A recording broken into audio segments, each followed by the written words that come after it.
ஓம் சாந்தி. 17/8/2025 அவ்யக்த பாப்தாதா.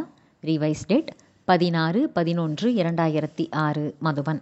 தனது சுயமரியாதை எனும் கௌரவத்தில் இருங்கள் மற்றும் நேரத்தின் மகத்துவத்தை புரிந்து கொண்டு சதா தயாராக எவர் ரெடியாக ஆகுங்கள். தனது சுயமரியாதை எனும் கௌரவத்தில் இருங்கள், நேரத்தின் மகத்துவத்தை புரிந்து கொண்டு எவர் ரெடி ஆகுங்கள். இன்று பாப்தாதா நாலாபுறமும் உள்ள தனது பரமாத்ம அன்பிற்கு பாத்திரமான சுயமரியாதை எனும் சீட்டில் அமர்ந்துள்ள குழந்தைகளை பார்த்து கொண்டிருக்கின்றார். அனைத்து குழந்தைகளுமே சீட்டில்தான் அமர்ந்திருக்கிறார்கள். ஆனால் சிலர் ஏகாகிரதா நிலையிலே, ஒருமுகப்பட்ட மனோநிலையிலே அமர்ந்துள்ளனர்.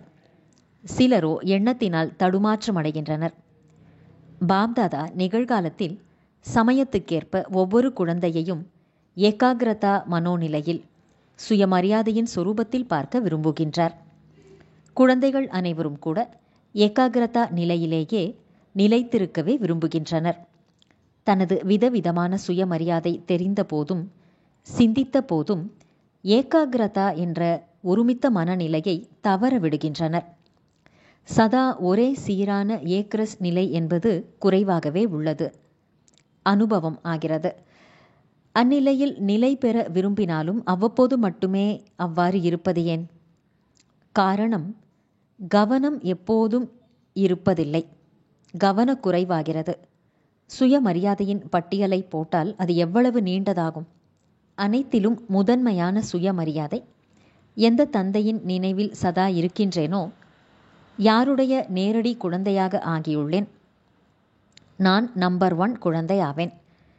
பாப்தாதா குழந்தைகளான உங்களை எங்கிருந்தெல்லாம் கோடியில் ஒருவராக கண்டெடுத்துள்ளார். 5 கண்டங்களில் இருந்தும் தந்தையே தன் குழந்தைகளை வந்து கண்டெடுத்திருக்கின்றார். இது எவ்வளவு பெரிய சுயமரியாதை ஆகும். சிருஷ்டியை படைக்கும் படைப்பாளரின் முதல் படைப்பு நீங்கள்தான். இந்த தன்னுடைய சுயமரியாதையை நீங்கள் தெரிந்திருக்கிறீர்களா? பாப்தாதா தன்னுடைய குழந்தைகளான உங்களையும் உலக ஆத்மாக்களுக்கு மூதாதையராக வைத்துள்ளார். உலகிற்கே மூதாதையர், பூஜைக்குரியவர் நீங்கள். பாப்தாதா ஒவ்வொரு குழந்தையையும் ஆதார மூர்த்தி மற்றும் உதாரண மூர்த்திகளாக வைத்துள்ளார். அந்த பெருமிதம் உள்ளதா? அவ்வப்போது சில சமயம் குறைந்து விடுகிறது. சிந்தித்து பாருங்கள். அனைத்திலும் மேன்மையான, முழு கல்பத்திலும் மேன்மையான ஆசனம் யாருக்குமே பிராப்தம் ஆவதில்லை.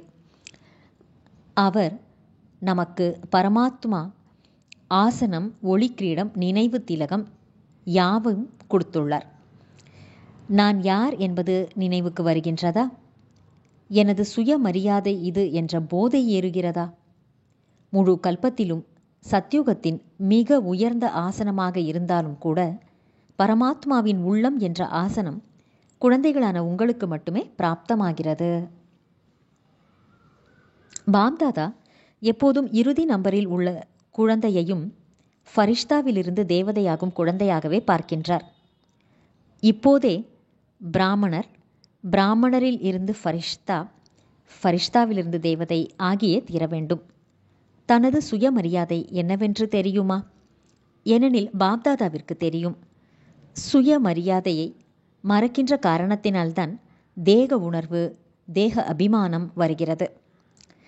தேக அபிமானம் எனும் தேக உணர்வு ஏற்படும் பொழுது எவ்வளவு தொந்தரவு ஏற்படுகிறது என்று பாப்தாதா பார்க்கின்றார். இதில் அனைவரும் அனுபவசாலிதானே. சுயமரியாதை அல்லது ஸ்வமானம் என்ற பெருமிதத்தில் இருங்கள். பெருமிதமாக இருப்பது மற்றும் இன்னல் ஏற்படுவதன் அனுபவம் உள்ளதுதானே. பாபா பார்க்கின்றார், பெரும்பாலான குழந்தைகள் நன்கு ஞானம் நிறைந்தவர்களாகவே உள்ளனர். ஆனால் சக்தியில் நிரம்பியவர்களாக, பவர்ஃபுல்லாக ஆகவில்லை. இதில் சதவிகிதமே உள்ளது.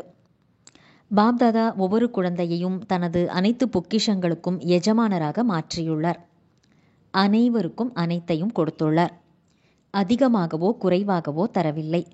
ஏனெனில் எல்லையில்லாத பொக்கிஷம் உள்ளது, எண்ணிலடங்காத கஜானா உள்ளது. எனவே ஒவ்வொரு குழந்தையையும் பாலக் சோ மாலிக்காக மாற்றியுள்ளார். தந்தையும் எல்லையற்றவர், பொக்கிஷமும் எல்லையற்றது.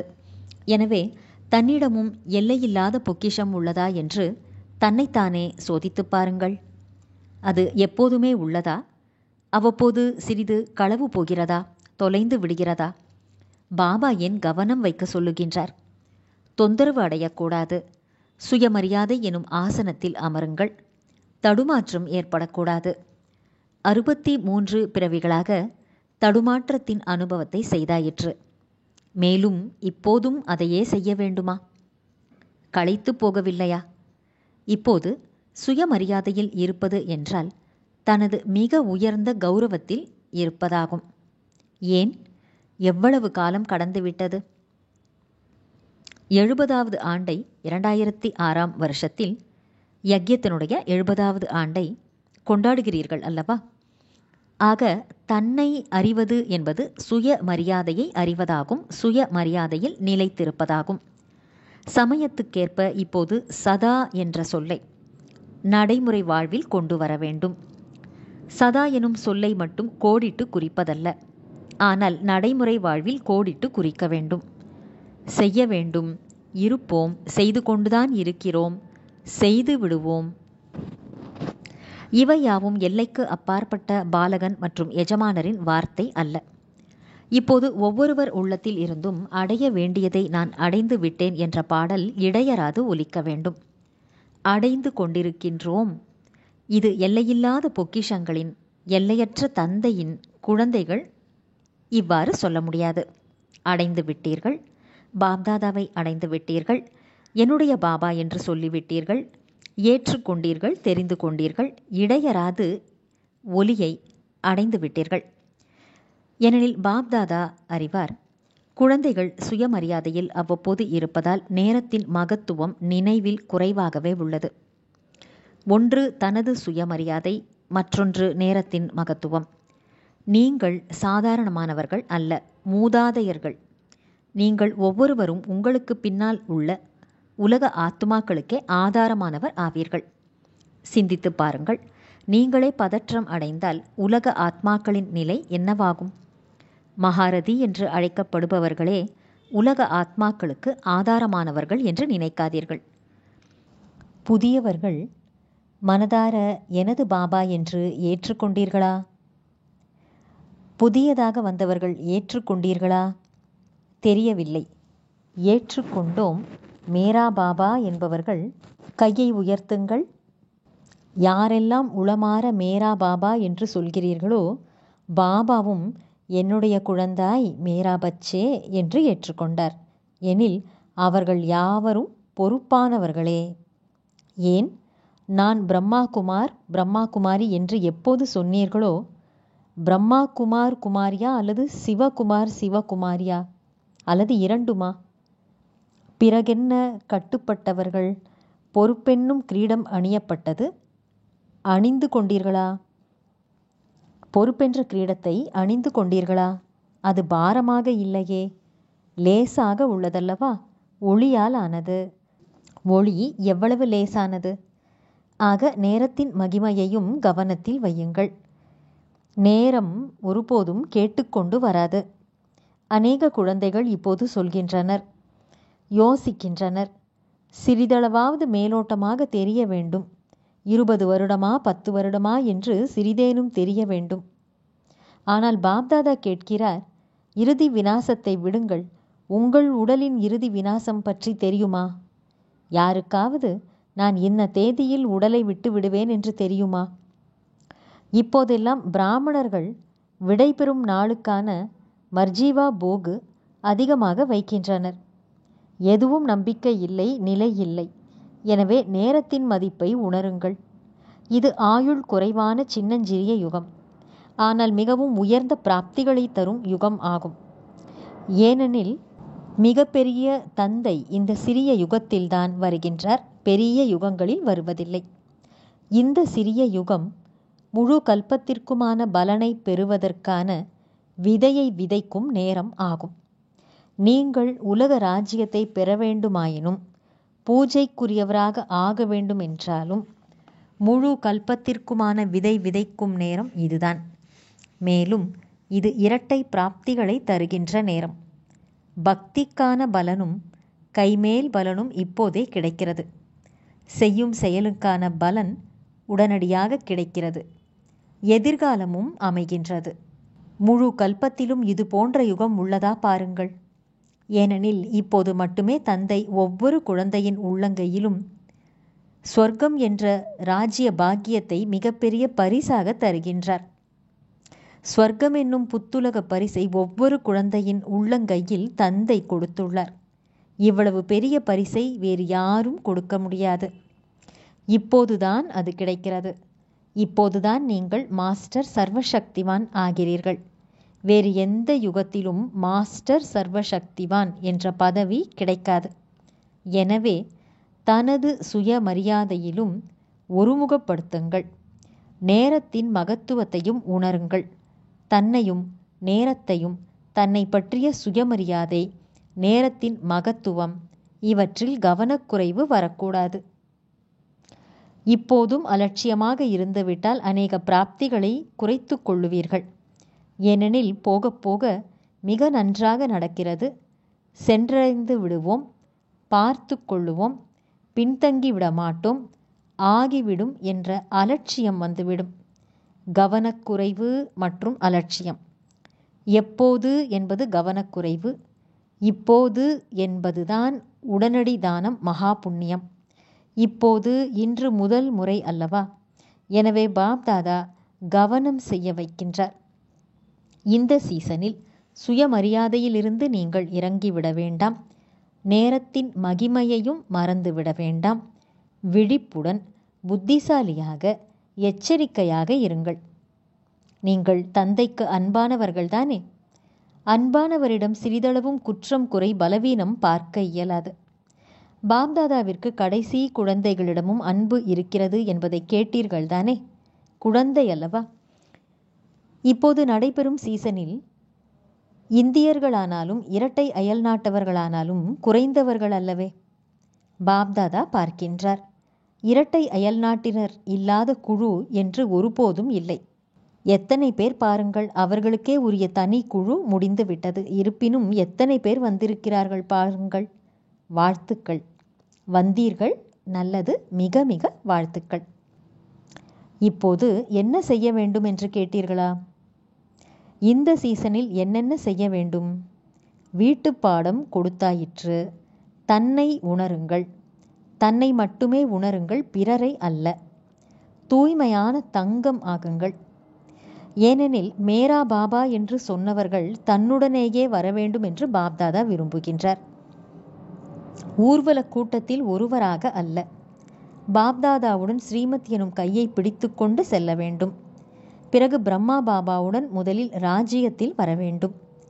புதிய வீட்டில் முதலில் வருவது ஆனந்தம். ஒரு மாதம் கழித்து வந்தாலும் பழையதாகிவிடும் தானே? புதிய வீடு, புதிய உலகம், புதிய வாழ்க்கை முறை, பழக்க வழக்கங்கள். பிரம்மா பாபாவுடன் ராஜ்யத்தில் வர வேண்டும். பிரம்மா பாபாவின் மீது எனக்கு மிகுந்த அன்பு உள்ளது என்று அனைவரும் சொல்வீர்கள் தானே? அந்த அன்பின் அடையாளம் என்ன? கூடவே இருப்பது, கூடவே செல்வது, கூடவே வருவது. இதுவே அன்பின் அடையாளம். பிடித்திருக்கிறதா? உடன் இருப்பது, உடன் செல்வது, உடன் வருவது பிடித்திருக்கிறதா? தந்தைக்கு ஒவ்வொரு குழந்தையும் தன்னோடு வரவேண்டும், பின்னால் அல்ல என்பதே விருப்பமாகும். ஒருவேளை சிலர் நின்றுவிட்டால் தர்மராஜரின் தண்டனைக்காக நிற்க வேண்டும். கையோடு கை இணையாது. பின்னால் பின்னால் வருவதில் மகிழ்ச்சி உள்ளதா? உடன் வருவதில் தானே மகிழ்ச்சி இருக்கிறது. பாருங்கள், கைகளை ஒன்றாகவே உயர்த்துகிறீர்கள். கைகளை பார்த்து பாப்தாதாவும் மகிழ்ச்சி அடைகின்றார். ஆனால் ஸ்ரீமத் எனும் கையை உயர்த்துங்கள். சிவபாபாவிற்கு கைகள் இல்லை. ஆத்மாவிற்கும் கை இருக்காது. உங்களுக்கும் இந்த ஸ்தூலமான கை இருக்காது. ஸ்ரீமத் என்ற கையை பிடித்து கொண்டே செல்ல வேண்டும். செல்வோமா? தலையசையுங்கள். பாப்தாதா விரும்புவது இதுதான். ஒரு குழந்தை கூட பின்தங்கி இருந்து விடக்கூடாது. அனைவருமே கூடவே வர வேண்டும். எவர் ரெடியாக இருக்க வேண்டும். நல்லது. இப்போது பாப்தாதா நாற்புறமும் உள்ள குழந்தைகளின் பதிவேட்டை பார்த்து கொண்டிருக்கின்றார். வாக்கு கொடுத்தீர்கள், அதை காப்பாற்றினீர்களா? பலனடைந்தீர்களா? வாக்கு கொடுப்பது மட்டும் போதாது, பலனடைய வேண்டும். நல்லது. இப்போது அனைவரும் திட சங்கல்பம் செய்வோமா? திட சங்கல்பம் எனும் மனோநிலையில் நிலைத்து இருங்கள். செய்தே தீருவேன், சென்றே ஆக வேண்டும், கூடவே செல்வேன். இப்போது இந்த திட சங்கல்பத்தை தனக்காக செய்யுங்கள். இந்த நிலையில் நிலைத்திருங்கள். செய்வோம் பார்ப்போம் என்பதில்லை, செய்தே தீருவேன். நல்லது. அனைத்து தரப்பிலும் உள்ள இரட்டை சேவாதாரி குழந்தைகளுக்கு நாலாபுறமும் சதா ஒருமுகப்பட்ட மனோநிலை என்ற சீட்டில் அமர்ந்திருக்கும் பாப்தாதாவின் நெற்றி மணிகளுக்கு, நாலாபுறமும் உள்ள நேரத்தின் மதிப்பை உணர்ந்து தீவிர முயற்சி செய்யும் குழந்தைகளுக்கு, நாலாபுறமும் சதா ஊக்கம் உற்சாகமெனும் சிறகுகளால் தானும் பறந்து பிறரையும் பறக்கச் செய்யும் டபுள் லைட் ஃபரிஷ்தா குழந்தைகளுக்கு பாப்தாதாவின் அன்பான நினைவுகள் மற்றும் நமஸ்காரம். வரதானம். வெளிமுகமான புத்திசாலித்தனத்திலிருந்து விடுபட்டு தந்தைக்கு பிரியமான உண்மையான வியாபாரி ஆகுக. விளக்கம். பாப்தாதாவிற்கு உலகிய வெளிமுகமான புத்திசாலித்தனம் பிடிக்காது. கள்ளமில்லாதவர்களின் கடவுள் என்று அழைக்கப்படுகின்றார். அதிபுத்திசாலியான தந்தைக்கு கள்ளமில்லாத குழந்தைகள்தான் பிரியமானவர்கள் ஆவார்கள். பரமாத்மாவின் பெயர் பதிவேட்டில் கள்ளமற்ற குழந்தைகள்தான் முக்கியமான பிரமுகர்கள். யாருக்கு உலகின் மீது கண்கள் செல்வதில்லையோ அவர்கள்தான் தந்தையுடன் வியாபாரம் செய்து பரமாத்மாவின் கண்ணுக்குள் மணியாக ஆகின்றனர். கள்ளமில்லாத குழந்தைகள்தான் மேரா பாபா என்று உளமாற சொல்கின்றனர். இந்த ஒரு நொடியில் ஒரு சொல்லால் அளவற்ற பொக்கிஷங்களின் வியாபாரத்தை செய்யக்கூடியவர்கள்தான் உண்மையான வியாபாரி ஆகிறார்கள். ஸ்லோகன். அனைவரது அன்பையும் பெற வேண்டும் என்றால் எப்போதும் வாயின் மூலம் இனிமையான சொற்களையே பேசுங்கள். அவ்யக்த சமிக்கை. சகஜ யோகி ஆக வேண்டுமென்றால் பரமாத்மா அன்பின் அனுபவம் செய்பவர் ஆகுங்கள்.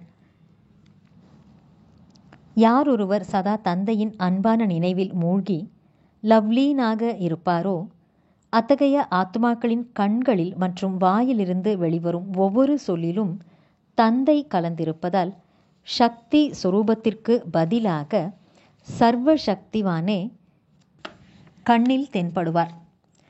ஆரம்பத்தின் ஸ்தாபனை காலத்தில் பிரம்மாவின் வடிவத்தில் ஸ்ரீகிருஷ்ணர்தான் சதா தென்பட்டார்.